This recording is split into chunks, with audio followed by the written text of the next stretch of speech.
नमस्ते दोस्तों, आप सभी का स्वागत है आपके अपने यूट्यूब चैनल आओ सीखे में। दोस्तों, जैसा कि आप लोगों को पता है, हम यहाँ पर भूगोल के एमसीक्यू की सीरीज़ लेके आए हैं।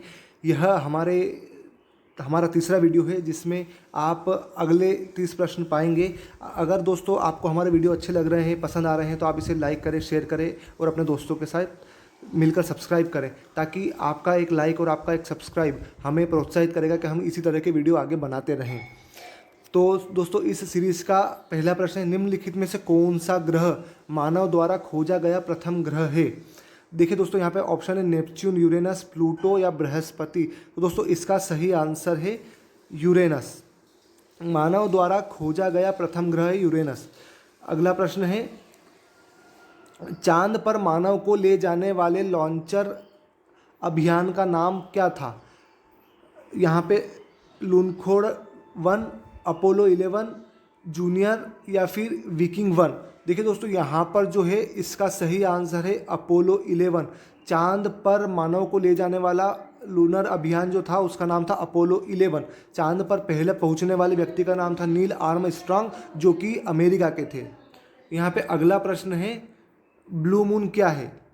महीने में आने वाला पहला पूरा चांद, महीने में आने वाला दूसरा पूरा चांद, चांद का एक अन्य नाम, चंद्र ग्रहण के दौरान का चांद। दोस्तों, यहाँ पर इसका सही आंसर है महीने में आने वाला दूसरा पूरा चांद। दोस्तों देखिए, यह प्रश्न जो है यूपीएससी सीडीएस की एग्जाम में पूछा भी गया है। अगला प्रश्न है, चंद्रमा की सतह पर चलने वाला प्रथम मानव चलित वाहन था लूनार रोबोनाट, लूनार स्पाइडर नाट, लूनार रोवर या लूनार चैलेंजर। देखिए दोस्तों, यहाँ पर इसका सही आंसर है लूनार रोवर। जो लूनार रोवर है वो चंद्रमा की सतह पर चलने वाला प्रथम मानव चलित वाहन था। हमारे चंद्रमा का चक्कर लगाने वाला उपग्रह कौन सा था। यहाँ पर ऑप्शन है लूना 10, अपोलो और अपोलो 11। दोस्तों, यहाँ पर सही आंसर है लूना 10। जो लूना 10 था वो हमारे चंद्रमा का चक्कर लगाने वाला पहला उपग्रह था। अगला प्रश्न है, क्षुद्र ग्रह बेल्ट में से कौन सा बौना ग्रह मौजूद है। क्षुद्र ग्रह बेल्ट में कौन सा बौना ग्रह मौजूद है। मेक प्लूटो, सेरस या एरिस। देखिए दोस्तों, यहाँ पर इसका सही आंसर है सेरस। सेरस जो है क्षुद्र ग्रह बेल्ट का बौना ग्रह है। इनमें से कौन सा भारत का प्रथम चंद्रमा मिशन था। दोस्तों, आदित्य, अवतार, चंद्रयान प्रथम या एस्ट्रोसेट। देखिए दोस्तों, यहाँ पर जो चंद्रयान 1 है वह भारत का पहला चंद्रमा मिशन था। देखिए दोस्तों, चंद्रमा मिशन 2 सेकंड था, वह चंद्रमा की कक्षा से 2.5 किलोमीटर दूर असफल हुआ था, लेकिन उसका 90% हिस्सा सफल रहा था। अगर वो चंद्रमा के सतह पर पहुंचता तो भारत ऐसा पहला देश होता जो चंद्रमा के दक्षिणी ध्रुव पर पहुंचने वाला पहला देश बनता। लेकिन फिर भी हमारा जो इसरो है उसने बहुत हद तक उसमें सफलता प्राप्त की है। एक धूमकेतु की पूंछ किस दिशा में होती है। सूर्य से दूर, सूर्य की ओर, पृथ्वी से दूर, पृथ्वी की ओर। देखिए दोस्तों, यहाँ पर जो इसका सही आंसर है वो सूर्य से दूर, मतलब ऑप्शन ए इसका सही आंसर है। एक धूमकेतु की पूंछ सूर्य से दूर होती है। निम्नलिखित में से कौन सा विकल्प बर्फ और धूल के न्यूक्लियस से बना खगोलीय पिंड है। तारा, चांद, कॉमेट या एस्टेरॉइड। इसका सही आंसर है दोस्तों कॉमेट। देखिए दोस्तों, यह जो है बिहार पीएससी की प्रारंभिक परीक्षा में पूछा गया एक प्रश्न है। देखिए दोस्तों, प्रश्न का लेवल बहुत अच्छा है। सभी प्रश्न किसी न किसी परीक्षा में पूछे गए हैं, इसी तरह से आपके लिए डिज़ाइन किए गए हैं। हेली धूमकेतु की कौन से साल में पृथ्वी के आसपास के क्षेत्र में लौटने की उम्मीद है। देखिए दोस्तों, यहाँ पर ऑप्शन है 2086, 2061, 2041 या 2026। तो यहाँ पर जो 2061 है, इसमें हेली धूमकेतु के पृथ्वी के आसपास के क्षेत्र में लौटने की उम्मीद है। यह मध्य प्रदेश लोक सेवा आयोग की प्रारंभिक परीक्षा में पूछा गया प्रश्न है। हेली धूमकेतु की कक्षीय अवधि कितने वर्ष की होती है। यहाँ पर दोस्तों देखिए, इसकी कक्षीय अवधि पूछा है 25, 50, 75 या 100। तो देखिए दोस्तों, यहाँ पर 75 वर्ष, यहाँ पर ये एसएससी सीजीएल में पूछा गया प्रश्न है, कक्षीय अवधि पूछा है दोस्तों।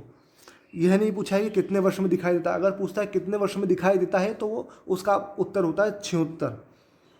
अगला प्रश्न है, पृथ्वी का आकार कैसा है? पूर्ण गोलाकार, अधिकांशतः चपटा, पूर्ण गोल या चपटा गोल? तो देखिए दोस्तों, यहाँ पर जो इसका आंसर है चपटा गोल। जो हमारी पृथ्वी है वो आप संतरे की तरह दिखाई देती है, जो ध्रुव के ऊपर से चपटी है। अगला प्रश्न है, पृथ्वी के अध्ययन को के नाम से भी जाना जाता है? पारिस्थितिकी, जीव विज्ञान, आचार्य शोध या भूगर्भ शास्त्र? तो यहाँ पर इसका आंसर सही है दोस्तों, भूगर्भ शास्त्र। देखिए दोस्तों, ये यूपी SSSC के एग्जाम में पूछा गया प्रश्न है। सामान्यतः पूरे ग्रह पर लगभग समान रात और दिन को कहते हैं सूर्य ग्रहण, चंद्र ग्रहण, विषुव या एरियल ग्रहण? तो देखिए दोस्तों, जो समान रात और दिन होते हैं इसको विषुव बोला जाता है, विषुव। निम्नलिखित शहरों में से कौन सा भूमध्य रेखा की लाइन पर पड़ता है?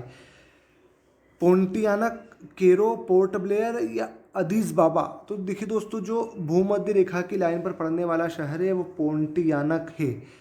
दोस्तों, आपको भूमध्य रेखा, कर्क रेखा और मकर रेखा पर पड़ने वाले शहरों की सूची पता होना चाहिए। अगर पता नहीं है तो आपको एक अनुमान होना चाहिए कि अनुमान से आप परीक्षा में अपना उत्तर सही कर सकें। बसंत विषुव, महाविषुव, रात दिन बराबर होने का समय होता है 22 जून, 21 मार्च, 20 मई या 20 जून? तो देखो दोस्तों, यहाँ पर सही आंसर है 21 मार्च, मतलब ऑप्शन बी जो है वो बसंत विषुव या महाविषुव का समय होता है। एक विषुव एक वर्ष में कितनी बार आता है? 1 बार, 2 बार, 3 बार या 4 बार?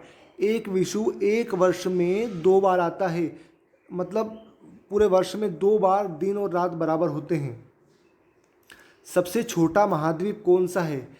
ऑस्ट्रेलिया, अंटार्कटिका, अफ्रीका और दक्षिण अमेरिका? तो दोस्तों, यहाँ पर सही आंसर है इसका ऑस्ट्रेलिया जो है वो सबसे छोटा महाद्वीप है।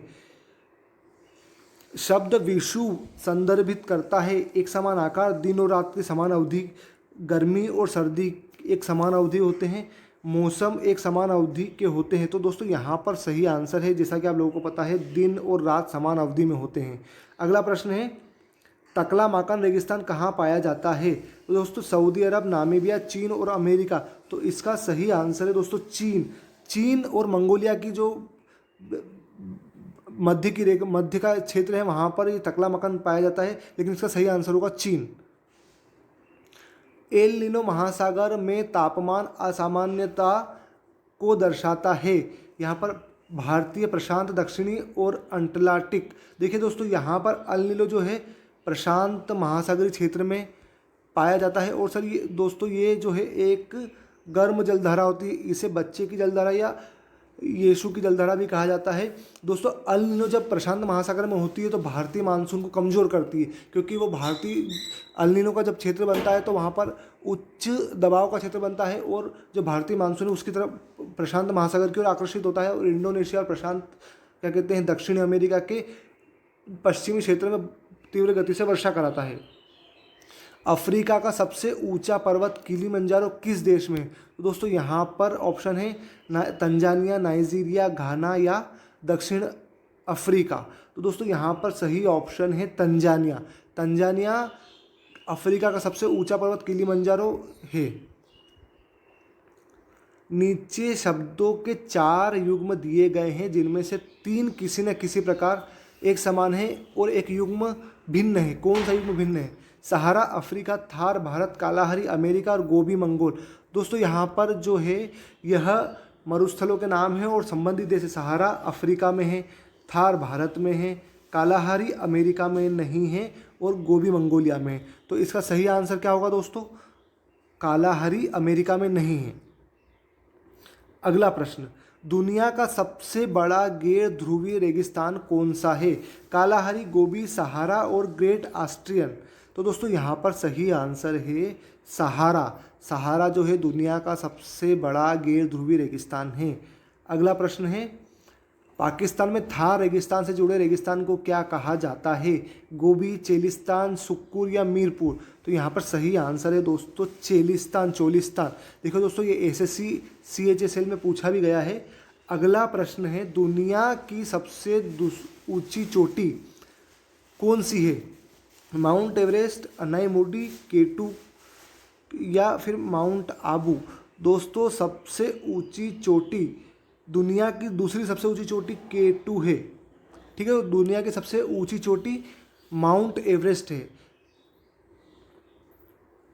ग्रेनाइट किसका एक उदाहरण है? रूपांतरित चट्टान, अवसादी चट्टान, आग्नेय चट्टान या कृत्रिम पत्थर? दोस्तों यहाँ पर सही आंसर हो जाएगा आग्नेय चट्टान, मतलब ऑप्शन सी इसका सही आंसर है। अगला प्रश्न है, पेलेगो क्या है? द्वीपों का समूह, श्रृंखला, संघ या संग्रह, भूमि या समुद्र का मिलान, एक वस्तुकार का वेकुंठ, एक प्रकार का चर्च? दोस्तों ये जो है आर्कीपेलेगो द्वीपों का समूह, श्रृंखला, संघ या संग्रह है। अगला प्रश्न, सेशेल्स कहाँ पर स्थित है?